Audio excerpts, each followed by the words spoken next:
Assalamualaikum warahmatullahi wabarakatuh. Anak-anak, pelajaran kita hari ini adalah tema 9, Kayanya Negeriku. Subtema 3, Pelestarian Kekayaan Sumber Daya Alam di Indonesia. Pembelajaran ke-6, mata pelajaran PKM dan Bahasa Indonesia. Tujuan pembelajaran kita hari ini adalah siswa dapat menunjukkan akibat tidak dilaksanakannya hak dan kewajiban dalam kehidupan sehari-hari. Kedua, siswa dapat menentukan contoh perilaku yang merusak lingkungan alam. Ketiga, siswa dapat menganalisis perilaku-perilaku orang di sekitar dan akibat tidak dilaksanakan kewajiban dan hak sebagai warga masyarakat. Keempat, siswa dapat menentukan kalimat tanya dalam melakukan wawancara. Kelima, siswa dapat mengetahui bentuk-bentuk usaha pelestarian lingkungan alam. Keenam, siswa dapat menganalisis langkah-langkah dalam melakukan wawancara. Ketujuh, siswa dapat membuat laporan hasil wawancara.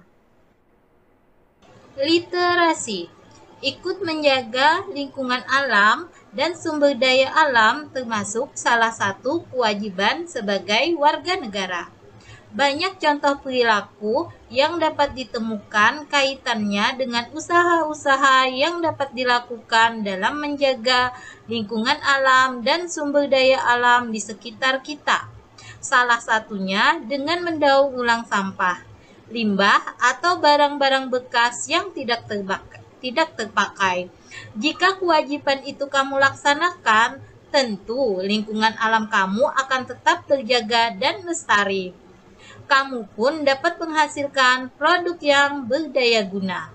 Namun sebaliknya, apa yang akan terjadi jika kewajibanmu menjaga lingkungan tidak kamu laksanakan? Tentunya akan terjadi banyak masalah, bahkan bencana alam seperti banjir, tanah longsor, kekeringan, dan menjangkitnya penyakit karena sampah. Hal yang demikian juga berlaku pada sendi kehidupan lainnya. Oleh karena itu, pelaksanaan hak dan kewajiban haruslah berjalan seimbang agar kehidupan dapat berjalan aman, nyaman, tertib, dan semua kebutuhan dapat terpenuhi dengan baik. Pengertian hak, kewajiban, dan lingkungan alam. Hak adalah segala sesuatu yang harus didapatkan oleh setiap orang yang telah ada sejak lahir, bahkan sebelum lahir. Sedangkan kewajiban adalah sesuatu yang wajib dilaksanakan, keharusan atau suatu hal yang harus dilaksanakan. Sedangkan lingkungan alam adalah lingkungan yang terbentuk dari proses alami, misalnya pegunungan, sungai, danau, hutan, dan rawa. Hak dan kewajiban terhadap lingkungan alam. Hak masyarakat Indonesia terhadap lingkungan telah diatur dalam pasal 65 dan 66 Undang-Undang Republik Indonesia Nomor 32 Tahun 2009 tentang perlindungan dan pengolahan lingkungan hidup. Pasal 65 berbunyi, setiap orang berhak atas lingkungan hidup yang baik dan sehat sebagai bagian dari hak asasi manusia. Sedangkan pasal 66 berbunyi, setiap orang yang memperjuangkan hak atas lingkungan hidup yang baik dan sehat tidak dapat dituntut secara pidana maupun digugat secara perdata. Sedangkan kewajiban terhadap lingkungan juga diatur dalam Undang-Undang Nomor 32 Tahun 2009, yaitu dalam pasal 67 yang berlaku bagi semua warga negara dan pasal 68 yang berlaku bagi pelaku usaha ataupun kegiatan. Berikut penjelasannya. Pasal 67, setiap orang berkewajiban memelihara kelestarian fungsi lingkungan hidup serta mengendalikan pencemaran dan atau kerusakan lingkungan hidup. Sedangkan pasal 68 berbunyi, setiap orang yang melakukan usaha dan atau kegiatan berkewajiban. 1.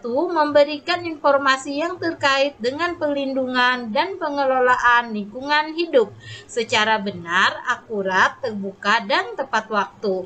Kedua, menjaga keberlangsungan fungsi lingkungan hidup. Dan ketiga, menaati ketentuan tentang baku mutu lingkungan hidup dan atau kriteria baku kerusakan lingkungan hidup. Nah, artinya setelah kita mengambil hak dari lingkungan, kita harus melaksanakan kewajiban. Misalnya, kita mengambil hak dengan cara bernapas dari oksigen yang dihasilkan pohon, maka kita bertugas untuk menjaga kehidupan pohon tersebut.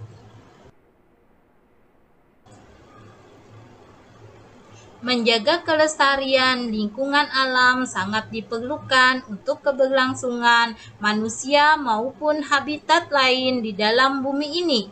Jangan sampai negara Indonesia dikenal dunia dengan pencemarannya. Tapi, banggalah jika negara Indonesia dikenal dunia dengan keasrian lingkungannya. Apalagi jika TV dunia menceritakan tentang keasrian negara kita. Berita yang ditayangkan di televisi tentunya melewati tahapan wawancara. Apa itu wawancara? Untuk mengetahui lebih jauh mengenai wawancara, mari kita dengarkan baik-baik penjelasan berikut. Wawancara. Wawancara adalah percakapan di mana pertanyaan diajukan dan diberikan jawaban. Secara umum, kata wawancara mengacu pada percakapan satu lawan satu. Satu orang berhak berperan sebagai pewawancara dan orang lain berperan sebagai orang yang diwawancarai.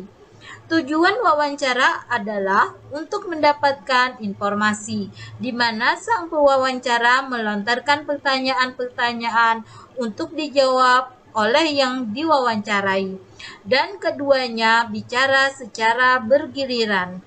Wawancara biasanya melibatkan transfer informasi dari orang yang diwawancarai kepada pewawancara. Orang yang memberikan informasi disebut sumber informasi atau narasumber. Tahapan-tahapan dalam wawancara. Tahap pertama adalah tahap persiapan wawancara. Terdapat beberapa hal yang harus dipersiapkan sebelum wawancara, yaitu fisik. Sebelum melakukan wawancara, wartawan harus sudah benar-benar sehat secara fisik. Tahap yang kedua adalah tahap pelaksanaan wawancara. Berikut ini hal-hal yang harus dilaksanakan dalam pelaksanaan wawancara. Datang tepat waktu, perhatikan penampilan, perkenalkan diri kepada narasumber, perkenalkan masalah yang akan ditanyakan. Mulai dengan pertanyaan ringan bagi narasumber yang punya banyak waktu, tetapi langsung ke inti persoalan untuk narasumber tertentu. Pertanyaan tidak bersifat interrogatif atau terkesan memojokkan narasumber. Hindari pertanyaan yang sifatnya menggurui. Dengarkan dengan baik jawaban yang disampaikan narasumber. Bila narasumber keluar dari topik yang dibicarakan, wartawan bisa menyela. Jangan ragu menanyakan pertanyaan baru yang muncul dari penjelasan narasumber. Setelah seluruh pertanyaan diajukan, beri kesempatan pada narasumber untuk menjelaskan hal-hal yang mungkin belum ditanyakan. Usai wawancara, sampaikan ucapan terima kasih kepada narasumber. Tahap yang ketiga adalah tahap pelaporan wawancara. Hasil wawancara ditulis dalam bentuk laporan, yang biasanya berbentuk narasi. Ada beberapa hal yang perlu diperhatikan dalam menyusun laporan hasil wawancara, yaitu perhatikan kaedah penulisan laporan, meliputi ejaan dan tanda baca. Jangan mencampuri hasil wawancara dengan pendapat sendiri.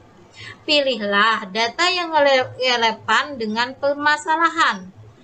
Jaga nama baik narasumber dan bila perlu jaga kerahasiaan identitas narasumber.